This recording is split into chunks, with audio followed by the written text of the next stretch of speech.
In the weight loss programs, we see how bodies are sexualized once they lose weight. When you lose weight, the reward is that you become more sexually attractive, says researcher. Illustrative photo color books. This article was originally published on Kilden Information and News about gender research in Norway. Read the original article. The year 2004 is perhaps a point of departure. This year, the first season of Biggest Loser was broadcasted in the US. The program shows a group of overweight people compete with each other over who will have the biggest weight loss within a couple of months. The following year, a Nordic version of the show premiered on TV Norge with participants from Norway, Sweden and Denmark. Since then, the concept has continued with new seasons of Biggest Loser, and a constant flow of other reality shows revolving around weight loss. Neoliberal tendencies. These stories have replaced shows that were also about health but emphasized popular education. The participants were experts who gave advice on nutrition and fitness, says Camilla Brun Eriksson. She is a PhD student at Department for the Study of Culture at the University of Southern Denmark in Odense. And she thinks the new lifestyle programs have appeared as a result of the neoliberal tendencies that characterize our time. There's a focus on turning the viewer into a consumer who is adaptable, productive, prepared to work, and thus also healthy. As a consumer, you are expected to initiate all the health projects that you learn about through these programs, and you are personally responsible to see them through, says Brun Eriksson. The fact that the programs often involve strong competitive elements is also a neoliberal phenomenon. It all revolves around the strongest candidate standing till the end, whereas the others resign one by one. Freak Show. In an article from the Journal of Gender Research Tidsskrift for Kjønnsforskning 2017, Brun Eriksson looks especially at a Danish TV program called My Body, for horror and warning min krop til skræk og advarsel from 2014. Here, 12 Danes display their naked, so-called destroyed bodies to show what consequences such practices as solarium tanning, plastic surgery, or too much consummation of food might have. The third episode is about obesity, in which we meet 23-year-old Maria, who has lost control of her own weight after many years of comfort eating as a result of being bullied. This program belongs to a type of subgenre in which the participants are not instructed on how to lose weight.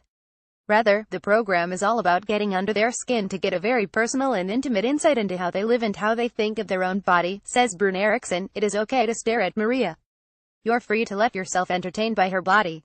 This is the premise upon which the entire program rests. It is like being an audience at an old-fashioned freak show. The performance researcher Andre Stillman Dennett has stated that one type of body has still not left the freak scene, and this is the fat body.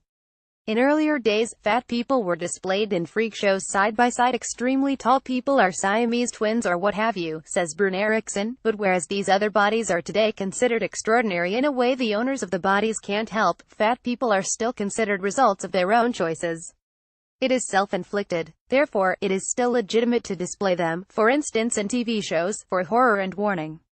The body is a symptom, and since the fat body is self-inflicted, the carrier of this body owes us an explanation to why it has become the way it is. The fat body is always just a temporary condition. The goal is always to become slim. The fatness is a symptom telling us that something has gone wrong. The fat body is therefore considered a secret, Brun Eriksson explains. Being fat is considered as a symptom that something has gone wrong, according to Camilla Brun Eriksson.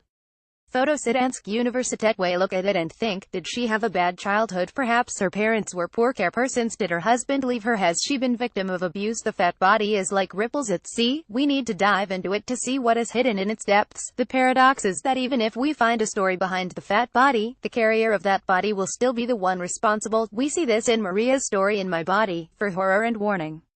She was bullied as a child and consequently developed anxiety and depression, says Brun Eriksson, and you might think that when this comes to the surface, the message is about addressing bullying as a serious problem that we have to work to put an end to.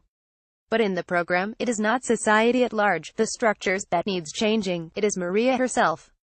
Eternal hunting sees at best. Maria may hope to receive the viewer's absolution as she stands up and confesses her sins, i.e. fatness. Through participation in the program, fat people are committing a crime against a very strong moral command that has developed over the past decades.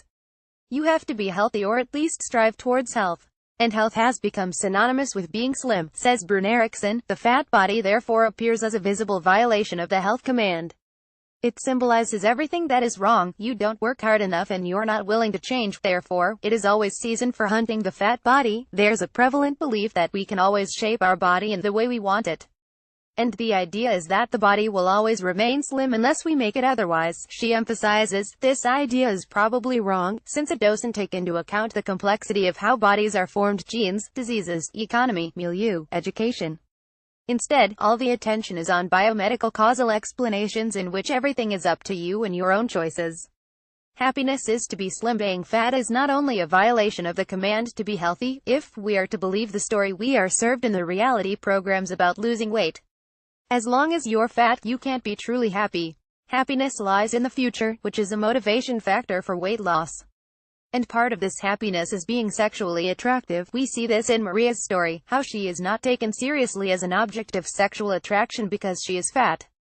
She has met a man online, and the climax of the program lies in whether she will manage to lose the sufficient amount of weight before her first date with him. Camilla Brune-Erickson emphasizes that although the demands for women's bodies have always been more strict than those for men's bodies, men do not escape the moral command of being slim either. The fat male body is easily perceived as feminine.